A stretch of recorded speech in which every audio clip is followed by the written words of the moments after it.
Assalamualaikum warahmatullahi wabarakatuh. Halo semuanya. Pada kesempatan kali ini, dalam mata kuliah kebijakan dan inovasi pendidikan bersama saya, Tia Citra ini, saya akan membahas atau memberikan penjelasan mengenai konsep dasar, hakikat, kebijakan, dan inovasi pendidikan. Tetapi sebelum kita masuk ke materi inovasi pendidikan, di sini saya akan menjelaskan mengenai pengertian discovery dan invensi terlebih dahulu.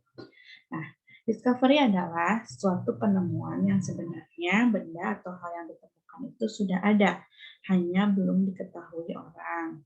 Misalnya, penemuan benua Amerika. Nah, sebenarnya kan benua Amerika itu sudah ada lama, tetapi baru ditemukan oleh Columbus pada tahun 1492. Maka dikatakan Columbus itu adalah penemu benua Amerika. Artinya, orang Eropa yang pertama menjumpai benua Amerika. Seperti itu ya. Jadi discovery itu sesuatu yang baru tetapi sebetulnya sudah ada. Hanya belum diketahui saja. Nah, selanjutnya kita akan menjelaskan mengenai pengertian invensi atau invention. Nah, invensi adalah suatu penemuan yang benar-benar baru hasil kreasi manusia. Nah, jadi invensi itu bisa berupa benda atau hal yang ditemui atau ide yang sebelumnya itu belum ada. Kemudian diarahkan atau dimodifikasi sebagai sesuatu yang benar-benar baru hasil kreasi manusia. Misalnya penemuan teori belajar, penemuan model-model pembelajaran, penemuan alat evaluasi pendidikan, penemuan mode pakaian, mode kerudung kekinian, seperti itu. Nah, jadi munculnya ide atau kreativitas berdasarkan hasil pengamatan, pengalaman dari hal-hal yang sudah ada, tetapi wujudnya baru. Selanjutnya, kita baru masuk ke pengertian inovasi atau innovation. Nah, inovasi adalah suatu ide, barang, kejadian, metode yang dirasakan atau diamati sebagai sesuatu yang baru bagi seseorang atau sekelompok orang atau masyarakat. Nah, sesuatu yang baru itu bisa berupa hasil invensi, sesuatu yang benar-benar baru hasil kreasi manusia, maupun hasil discovery, sesuatu yang baru tetapi sebetulnya sudah ada tetapi belum diketahui, seperti itu. Nah, tetapi perlu ditekankan di sini bahwa inovasi itu ada atau diadakan untuk mencapai tujuan tertentu atau untuk memecahkan masalah-masalah tertentu, seperti itu. Selanjutnya, kita akan membahas mengenai inovasi dan modernisasi. Inovasi telah kita bahas pada slide sebelumnya, yaitu penemuan yang diadakan untuk memecahkan masalah tertentu, untuk mencapai tujuan tertentu. Nah, modernisasi mungkin kita sering mendengar kata modern yang memiliki berbagai macam arti yang digunakan untuk orang, maksudnya digunakan tidak hanya untuk orang, tetapi juga untuk bangsa, sistem politik, ekonomi, rumah sakit, sekolah, perguruan tinggi, perumahan, pakaian, serta berbagai macam kebiasaan. Nah, pada umumnya, modern di sini digunakan untuk menunjukkan terjadinya perubahan ke arah yang lebih baik, lebih maju, dan lebih menyenangkan, serta lebih meningkatkan kesejahteraan hidup bagi manusia. Dengan cara baru atau modern, sesuatu akan lebih efektif dan efisien untuk mencapai tujuan. Nah, jadi modernisasi adalah proses perubahan sosial dari masyarakat tradisional yang belum modern ke masyarakat yang lebih maju, yaitu masyarakat industri yang sudah modern. Nah, misalnya begini, misalnya perkembangan transportasi. Pada zaman dahulu, kuda lebih modern daripada gerobak yang ditarik oleh manusia. Nah, tetapi pada saat sekarang mobil lebih modern daripada kereta kuda, seperti itu ya. Jadi modernisasi ini lebih baik, lebih memberikan kesejahteraan atau kesenangan bagi kehidupan.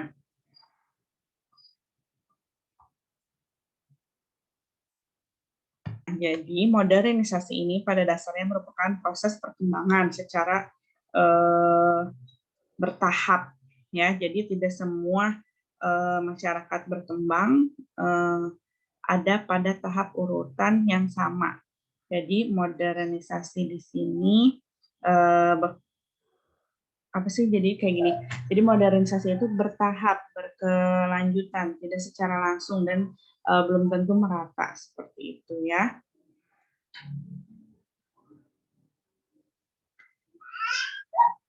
Jadi kesimpulannya modernisasi itu adalah proses perubahan sosial dari masyarakat tradisional ke masyarakat modern seperti itu. Nah, berdasarkan uraian tersebut atau pembahasan sebelumnya yang kita bicarakan mengenai inovasi dan modernisasi, maka ada inovasi dan modernisasi itu ada kaitannya, berkaitan erat. Nah, keduanya itu merupakan perubahan sosial. Nah, perbedaannya apa? Perbedaannya itu hanya pada penekanan ciri perubahan itu sendiri. Jadi, inovasi itu menekankan pada ciri adanya sesuatu yang diamati sebagai sesuatu yang baru bagi individu ataupun masyarakat. Nah, sedangkan modernisasi menekankan pada adanya proses perubahan individu atau proses perubahan dari tradisional ke modern atau dari yang belum maju ke yang sudah maju. Nah, jadi dapat disimpulkan bahwa diterimanya sebuah inovasi itu sebagai tanda adanya modernisasi. Jadi kan ciri-ciri manusia modern itu mau menerima perubahan, sedangkan inovasi itu adalah perubahan itu sendiri. Nah, perubahannya itu bisa hasil invensi maupun discovery ataupun memiliki tujuan untuk memiliki tujuan tertentu seperti itu ya, untuk memecahkan masalah-masalah tertentu. Nah, selanjutnya kita akan masuk ke inovasi pendidikan. Apa sih inovasi pendidikan? Nah, inovasi pendidikan adalah suatu ide, barang, metode yang dirasakan atau diamati sebagai hal yang baru bagi seseorang atau sekelompok orang masyarakat, baik berupa hasil invensi maupun discovery, nah, yang digunakan untuk mencapai tujuan pendidikan atau untuk memecahkan masalah pendidikan, seperti itu. Jadi karena inovasi memiliki tujuan dan sasaran tertentu untuk memecahkan masalah tertentu, selanjutnya inovasi pendidikan itu berarti memiliki tujuan. Tujuannya itu untuk memecahkan masalah pendidikan. Nah, terus apa saja contoh inovasi pendidikan? Nah, inovasi pendidikan itu di sini kita akan membahas mengenai inovasi ketenagaan pendidikan, inovasi kurikulum, inovasi rencana pelaksanaan pembelajaran, inovasi evaluasi pembelajaran, inovasi media dan sumber belajar, inovasi pengelolaan peserta didik, pengelolaan kelas, sarana prasarana, dan inovasi hubungan sekolah dan masyarakat. Seperti itu.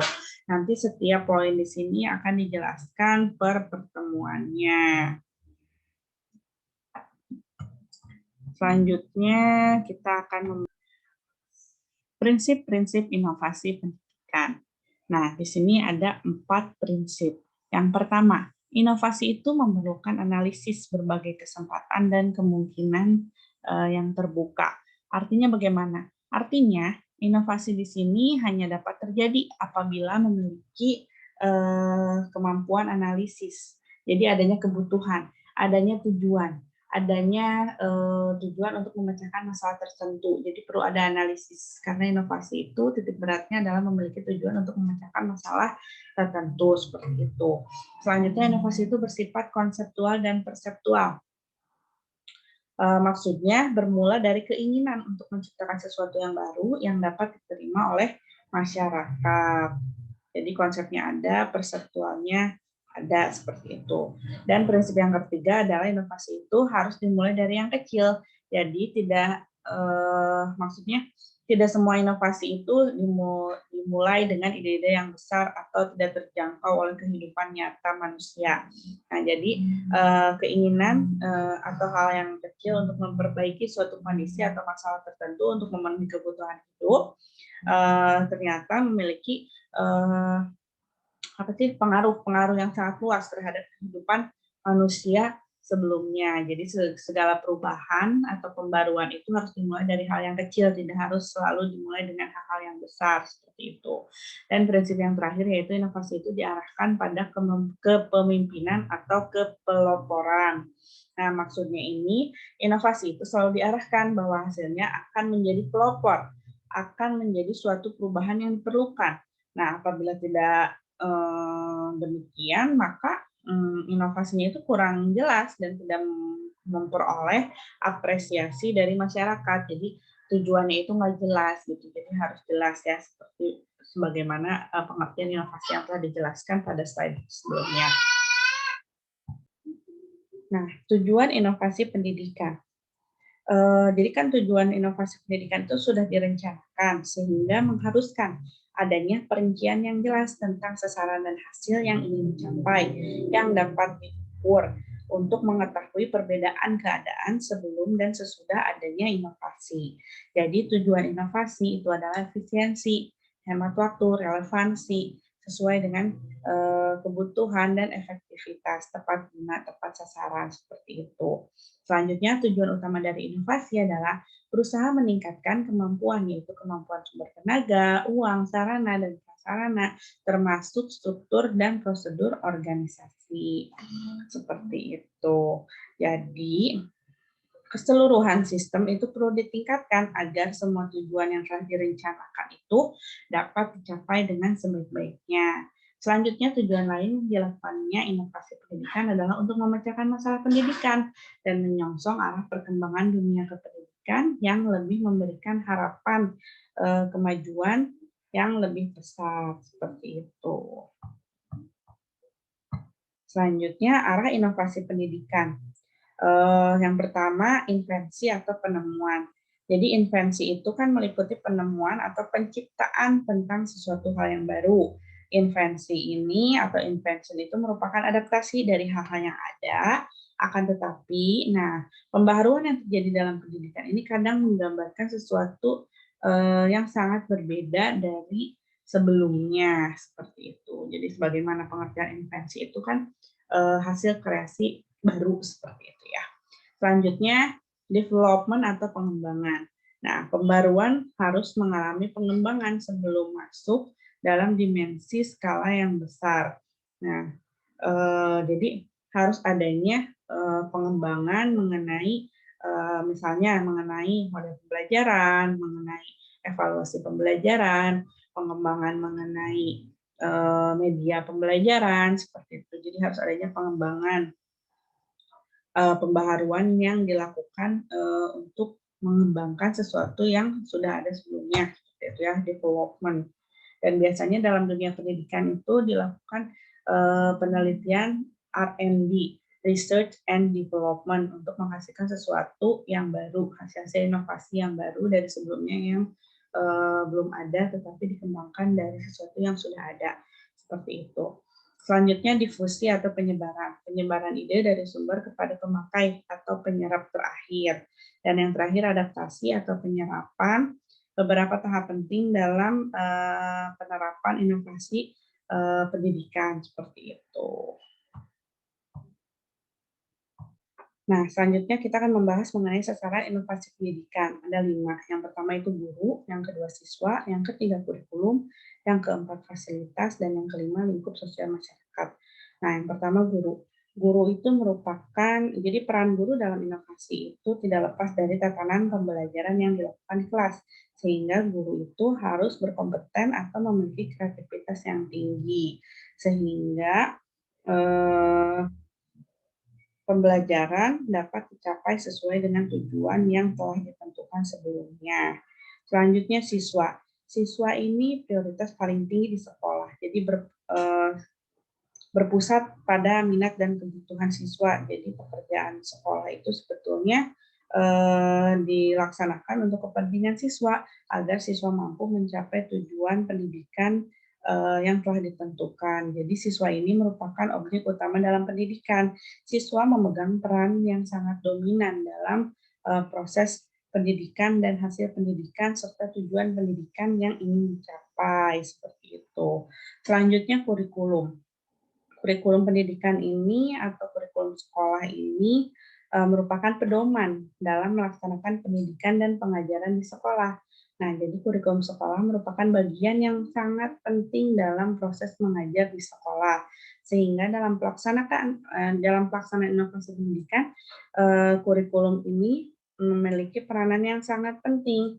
Sehingga tujuan-tujuan itu kan dituliskan dalam kurikulum, kompetensi dasar, kompetensi inti yang harus dicapai, berapa jam pelajaran, semua itu tercatat dalam kurikulum sehingga tujuan pembelajaran itu dapat dicapai dengan maksimal atau sesuai dengan tuntutan kurikulum. Nah, jadi inovasi kurikulum itu merupakan gagasan atau praktik kurikulum baru dengan mengadopsi bagian-bagian yang potensial dari kurikulum tersebut.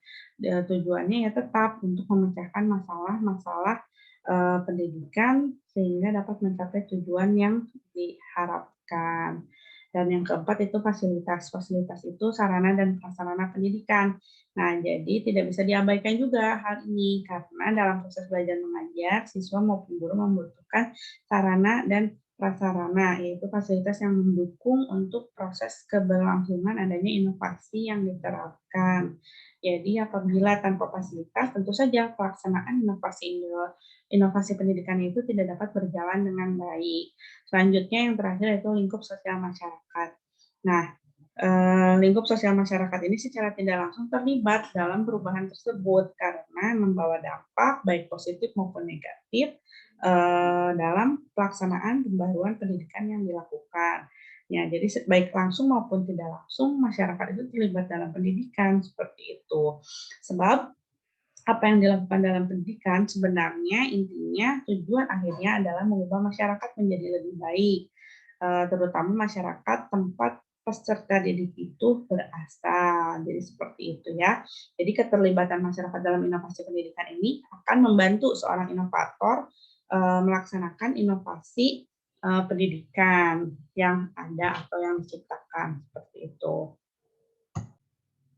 Nah, selanjutnya di sini ada beberapa pertanyaan yang harus dijawab setelah menyimak materi yang disampaikan.